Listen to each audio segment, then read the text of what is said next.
কোনো মানুষ মারা গেলে সে কি তার গোসল করানো, কাফন দাফন, জানাজা এবং আত্মীয়স্বজনের কান্না, কথাবার্তা ইত্যাদি শুনতে অনুভব করতে পারে? মানুষ মারা যাওয়ার পর তাকে গোসল দেবার সময়, কাফন দাফন করানোর সময় তার আত্মীয়স্বজনের মুভমেন্ট, তাদের কান্নাকাটি, তাদের কথাবার্তা ইত্যাদি মৃত ব্যক্তি পুরোপুরি অনুভব করা, শুনতে পাওয়ার কথা কোনো হাদিসে এভাবে বর্ণিত হয়নি। তবে নবী করিম সাল্লাল্লাহু আলাইহি সাল্লাম থেকে এ প্রসঙ্গে দুটি হাদিসের কথা আমরা জানি। তার একটি বর্ণনা করেছেন আনাস রাদিয়াল্লাহু তাআলা আনহু, আর অপরটি বর্ণনা করেছেন আব্দুল্লাহ ইবনে আব্বাস রাদিয়াল্লাহু তাআলা আনহু। আনাস রাদিয়াল্লাহু তাআলা আনহু বর্ণিত সহিহ বুখারীতে যে হাদিসটি বর্ণিত হয়েছে, সে হাদিসে নবী করিম সাল্লাল্লাহু আলাইহি সাল্লাম বলেছেন, কোনো ব্যক্তিকে যখন কবরে রাখা হয় এবং কবরে রাখার পরে তার আত্মীয়স্বজনরা যখন তাকে দাফন করে চলে যায়, তো মৃত ব্যক্তি তাদের চলে যাওয়ার সময় পায়ের জুতার আওয়াজ পর্যন্ত শুনতে পান। এখান থেকে বোঝা গেল যে মানুষ কবরস্থ হওয়ার পর তাদের আত্মীয়স্বজন এর মুভমেন্ট, তাদের কবর জিয়ারত ইত্যাদি এগুলো অনুভব করতে পারেন। কিভাবে সেটা আল্লাহ তাআলা একমাত্র ভালো জানেন। একটা বিশেষ রূহ তাদেরকে দিয়ে শুধু এটুকু অনুভব করবার সুযোগ, অথবা কবরে বা বারজাখী জীবনের শাস্তি কিংবা নেয়ামত অনুভব করার সুযোগ আল্লাহ তাআলা দিয়ে থাকেন। তার মাধ্যমে তারা এটি হয়তো অনুভব করে থাকেন। আব্দুল্লাহ ইবনে আব্বাস রাদিয়াল্লাহু তাআলা আনহু বর্ণিত হাদিস থেকে আমরা জানি যে নবী করিম সাল্লাল্লাহু আলাইহি ওয়াসাল্লাম বলেছেন, কোনো ব্যক্তি যদি কোনো মৃত ব্যক্তির কবরে গিয়ে সালাম পেশ করে, কবর জিয়ারত করে এবং লোকটি যদি মৃত ব্যক্তির দুনিয়াতে পরিচিত হয়ে থাকে, তাহলে মৃত ব্যক্তি সেটা অনুভব করেন যে কে তাকে সালাম দিয়েছেন, এবং আল্লাহ তাআলা তাকে রাদ্দাল্লাহু রূহাহু, আল্লাহ এক প্রকার রূহ তার মধ্যে ফেরত দেন, যার ফলে সে সালামের জবাব বা জিয়ারতকারী ব্যক্তি যখন সালাম পেশ করে তার উত্তর বা রিপ্লাই তিনি দিতে পারেন। এখান থেকে বোঝা যায় দাফন করার পর তার কবর জিয়ারত, কবরের পাশে সালাম পেশ এবং সালামের জবাব দেওয়া, এই বিষয়গুলো মৃত ব্যক্তির ক্ষেত্রে ঘটে এবং এই অনুভূতি শক্তি আল্লাহ তাআলা তাকে দিয়ে থাকেন। কিন্তু তার আগের যে চ্যাপ্টারটা, অর্থাৎ তার দাফন করার আগের যে সময়গুলো, সে সময়গুলোতে তিনি তার আত্মীয়স্বজনের সবকিছু অনুভব করতে পারেন, এমনটি কোনো হাদিসে বর্ণিত হয়নি। এরপরে প্রশ্ন হলো, কোনো মহিলা যদি এমন পাতলা ওড়না পরে নামাজ পড়েন যার ভেতর দিয়ে চুল স্পষ্ট দেখা যায়, তাহলে তার নামাজের কোনো সমস্যা হবে কিনা? প্রিয় দর্শক, মেয়েদের জন্য নামাজের মধ্যে তার মুখমণ্ডল, দুই হাতের কবজি এবং দুই পায়ের পাতা, এগুলো ছাড়া বাকি পুরো শরীর তাকে ঢেকে সালাত আদায় করতে হবে। এই পুরো শরীর ঢাকার মধ্যে মাথার চুলও কিন্তু অন্তর্ভুক্ত। অতএব মাথার চুলও কিন্তু ঢেকেই নারীদেরকে সালাত আদায় করতে হবে। এখন যদি এত পাতলা ওড়না পরে কোনো নারী সালাত আদায় করেন যে তার ওড়না থেকে পরিষ্কারভাবে চুল দেখা যায় বা একইভাবে শরীরের কোনো অঙ্গ দেখা যায়, তাহলে সেক্ষেত্রে সেই ওড়না পরে সালাত আদায় করলে সালাত হবে না। কারণ সে ওড়না পরা আর না পরা সমান।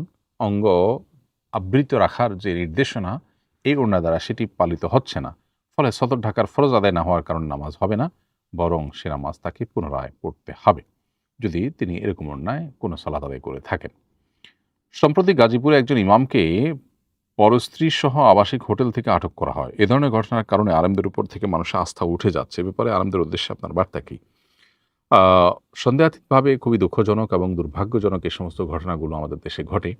যদিও এ ধরনের ঘটনা সমাজে অহরহ ঘটে, কিন্তু সাদা কাপড়ে ময়লা লাগলে সেটা খুব বেশি চোখে পড়ে, এটা খুবই স্বাভাবিক। ফলে আলেমদের ঘটনাগুলো আমাদের চোখে একটু বেশি পড়ে, বা এক শ্রেণীর মিডিয়া হয়তো সেগুলোকে আরেকটু বেশি করে সমাজে মানুষের সামনে তুলে ধরার চেষ্টা করে, যেহেতু মানুষের কৌতূহল বেশি থাকে। কারণ ৳১০ নোটের নকল হয় না, ৫০০ বা ৳১,০০০ নোটের নকল হয়। আ সাধারণত আলেমরা কোনো অন্যায় করলে সেটা অনেক বড় অবাক করার বিষয় থাকে, এবং আ আলেমদের লেবাসে অন্যায় অনাচার সাধারণত হয় না। সেটা হলে মানুষের কৌতূহলের কারণ সেজন্য বেশি হয়। এক্ষেত্রে আমি আলেমদেরকে বলব যে তারা যেন সত্যিকারের আল্লাহভীরু মানুষ হওয়ার চেষ্টা করেন। মাদ্রাসাগুলো থেকে গতানুগতিক পুঁথিগত বিদ্যা শেখার উপরে শুধুমাত্র সীমাবদ্ধ না থেকে তারা যেন পরিপূর্ণ দিনটা কোনো নেককার মানুষের সোহবত এবং সাহচর্যে থেকে অর্জন করেন। সেই সাথে তারা যেই দ্বীনের দাওয়াত মানুষকে দিচ্ছেন, সেদিন যদি নিজেরা পালন না করেন, তাহলে সন্দেহাতীতভাবে সেটা আলেমদের আস্থাকে তলানিতে নিবে। কোনো আলেমের ব্যক্তিগত কোনো ভুল বা কাজের জন্য তিনি যদি গোটা আলেম সমাজকে অপরাধীর কাঠগড়ায়, আসামির কাঠগড়ায় দাঁড় করান, তাহলে এটার ভয়াবহতা কত বেশি সেটা বোঝার জন্য পণ্ডিত হওয়ার প্রয়োজন নেই। তো আল্লাহর ভয়ে এবং সেই সাথে আল্লাহর কাছে জবাবদিহিতা এবং দায়ের ভয়ে আলেমদের উচিত প্রত্যেকটা কাজের আগে ১০ বার চিন্তা করা। বিশেষ করে অন্যায় অনাচার কিছু আছে, একান্ত ব্যক্তিগত গুনাহের ব্যাপার, আবার কিছু আছে যেগুলোর সাথে গোটা আলেম সমাজের ইমেজ জড়িত। তো সে ধরনের কর্মকাণ্ড যদি কোনো আলেম করেন বা তথাকথিত কোনো হুজুর, তথাকথিত কোনো আলেম করেন, তাহলে সেক্ষেত্রে আ তিনি গোটা আলেম সমাজকে কলঙ্কিত করা এবং মানুষের আস্থা কমার ফলে মানুষ যে ক্ষতিগ্রস্ত হবে, দিন ক্ষতিগ্রস্ত হবে, তার পুরো দায় কিন্তু তার ঘাড়ে কম বেশি বর্তাবে আনুপাতিক হারে। তো এইজন্য তাদের উচিত হলো সর্বোচ্চ আল্লাহকে ভয় করা এবং মানুষের সামনে শুধুমাত্র চক্ষু লজ্জার খাতিরে আ নেক বা ভালো না সেজে বরং ভেতর থেকে ভালো হওয়ার চেষ্টা করা দরকার। আল্লাহ তাআলা তৌফিক দান করুন এবং আ আলেমদের বিচ্ছিন্ন কোনো ঘটনাকে খুব ফলাও করে প্রকাশ করে উলামা একরামের ভাবমূর্তিকে নষ্ট করবার অপচেষ্টাটাও আমাদের মাথায় রাখা দরকার। মাদ্রাসা কর্তৃপক্ষ, মসজিদ কর্তৃপক্ষ তারা লোক নিয়োগ দেওয়ার আগে লোকটা আল্লাহভীরু কিনা, নেককার কিনা, যা বলেন তা অনুযায়ী তিনি আমল করেন কিনা, দুনিয়া বিমুখ কিনা, এই বিষয়গুলোকে তারা দেখে নেওয়ার চেষ্টা করবেন। তাহলে ইনশাআল্লাহ তারা প্রপার এবং উপযুক্ত মানুষ খুঁজে পাবেন ইনশাআল্লাহ তাআলা। এরপরে প্রশ্ন হলো, আমি একজন শিশু সন্তানের পিতা। ভেবেছিলাম আমার ছেলেকে মাদ্রাসায় ভর্তি করাবো। আমার অনেক দিনের ইচ্ছা একজন হাফেজে কোরআনের পিতা হব। কিন্তু মাদ্রাসাগুলোর শিশুদের উপর যে নির্মম নির্যাতন হয়, এ নিয়ে আমি শঙ্কিত ও সন্দিহান। আমি আমার সন্তানের পড়াশোনা সম্পর্কে আপনার পরামর্শ কামনা করছি। আশা করি সুপরামর্শ দিয়ে চিন্তামুক্ত করবেন। প্রিয় দর্শক, মাদ্রাসার যে অনাচার, বিশেষ করে শিশুদেরকে প্রহার করা, নানাভাবে তাদের যৌন নিপীড়ন করার যে সমস্ত ঘটনা বা যে সমস্ত সংবাদ আমাদের কাছে আসছে, সন্দেহাতীতভাবে এগুলো উদ্বেগজনক এবং একজন সচেতন নাগরিক হিসাবে এই ঘটনাগুলো যেন বন্ধ হয়ে যায়, সেজন্য সংশ্লিষ্ট মহল যেন তৎপর হন এবং তারা যেন কার্যকর ভূমিকা পালন করেন, তাদের প্রতি আমরা উদাত্ত আহ্বান সবসময় রাখি। আমরা একটা চিঠি, ৬টি প্রস্তাবনা সম্বলিত একটা চিঠি দেশের শীর্ষস্থানীয় ৩০ জন আলেম যারা দায়িত্বশীল পর্যায়ের মাদ্রাসা পরিচালনা, মাদ্রাসার ম্যানেজমেন্টের সাথে কোনো না কোনোভাবে যুক্ত আছেন, তাদের কাছে আমরা পাঠিয়েছি এবং সোশ্যাল মিডিয়াতেও সেটা প্রচার করেছি, যাতে করে অন্যরাও সেটার সুপারিশগুলো আমল করতে পারেন।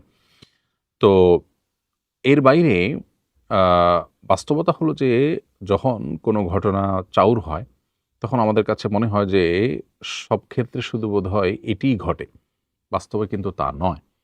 আ মাদ্রাসাগুলোতে যে অনাচার আ হয়ে থাকে, আবাসিক শিক্ষা প্রতিষ্ঠান, মাদ্রাসা হোক, স্কুল হোক, যে অনাচার হয়ে থাকে, এগুলোর বাইরেও মাদ্রাসা আছে।